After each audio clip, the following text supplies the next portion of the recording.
যেহেতু এখন আমরা স্টিয়ারিংয়ে আছি, এখন ওদের কথা মতো তো আমরা আমাদের এই যে গাড়িটি আমরা তো এখন খাদের মধ্যে ফেলে দিতে পারবো না। আমরা এই গাড়িটি রাস্তা থেকে টেনে নিয়ে আমরা কোনো ফসলের মাঠে দিতে পারবো না। এই রাষ্ট্র কীভাবে চালাতে হবে আমরা অতীতে চালিয়েছি, আমরা জানি। আর যারা এইগুলো তৈরি করেছে তারা জীবনে কখনো রাষ্ট্র চালায়নি। ফলে বিএনপি যা কিছু করছে, এখন আপনি এটা বলতে পারেন যে তারা তো কথা দিয়ে কথা রাখলো না, তারা তো সেই যে মানে যে ধরনের আশ্বাস নিঃশ্বাস দিল, প্রশ্বাস দিল, সেগুলো রাখলো না। এটি তো রাজনীতি। বিএনপি এখন সংসদের অধিকর্তা, তাদের যেটা ভালো মনে হয় সেটা করবে। বিএনপিকে যদি মোকাবেলা করতে হয় সংসদে যুক্তি দিয়ে, সংখ্যাগরিষ্ঠ দিয়ে তাদের করতে হবে, যেটা তারা পারবে না, যুক্তিতেও পারবে না। আর সংখ্যাগরিষ্ঠ এখন পর্যন্ত এটা তো এত নতুন যে পার্লামেন্টে কীভাবে বক্তব্য দিতে হয় এটাই জানে না। তারা এখন ওয়াজ করতে পারে, ওখানে গিয়ে ওয়াজ করতে পারে, মোনাজাত করতে পারে, তারপরেও সে ওয়াজে তার সহকর্মীরা আবার কমপ্লেইন করছে। হ্যাঁ, তাসবিহ তাহলিল পাঠ করতে পারে, দোয়া দরুদ পাঠ করতে পারে, বা ওখানে বলতে পারে আমরা এই কোনো একটা তাবিজের আশ্রয় নিয়ে বসলাম, তোমাদের কারো পেট ব্যথা থাকলে আমাদের কাছে তাবিজ নিয়ে যাও। It's a very good business. কিন্তু ওখানে যদি কথা বলতে হয় তাহলে কার্যপ্রণালী বিধি জানতে হবে, সংবিধান জানতে হবে, মুক্তিযুদ্ধ জানতে হবে।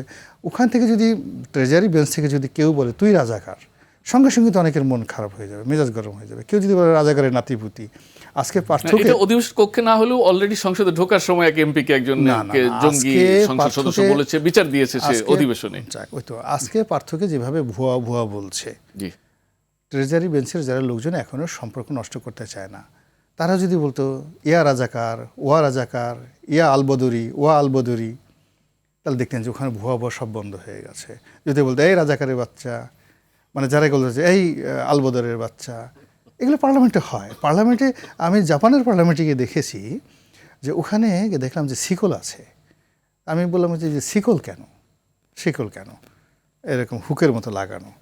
বলে যে এমপিরা এত বেশি মারামারি করে, মারামারি করার পরে তখন করে কি পুলিশ এসে করে ওই পিছনে তাদের বেল্টের সাথে ওই শিকল দিয়ে দেয়, যেন তারা নির্দিষ্ট ক্রসে গিয়ে অন্যজনকে মারতে না পারে। তো সমস্ত পার্লামেন্টগুলোতে কিন্তু এই ধরনের ঘটনা। আজকে একটা ভিডিও ছড়িয়ে পড়েছে, সেখানে আমরা দেখলাম যে নেতানিয়াহু মানে সে পার্লামেন্টের মধ্যে মারামারি হচ্ছে, তাকে আচ্ছা মতো পিটাচ্ছে। সত্যমিতে জানি না, এই আইন নির্ভর হতে পারে, বাট এটা পার্লামেন্টে হয়। আমাদের এই পার্লামেন্টে তো ডেপুটি স্পিকারকে পিটিয়ে মেরে ফেলা হয়েছে না শাহেদকে।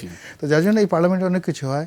এখনও সরকারি দল তারা মানে বিরোধী দলকে উত্তেজিত করার জন্য তাদের অনেক ভাষা জানা আছে, বিরোধী দলকে স্টপ করে দেওয়ার জন্য তাদের অনেক শব্দ জানা আছে, অনেক আইন আছে, কানুন আছে, সব কিছু তারা করে। তারা আওয়ামী লীগের মতো লোকরা মানে 2001 সন থেকে 2006 সন পর্যন্ত আওয়ামী লীগকে তো নড়তে দেয় নাই।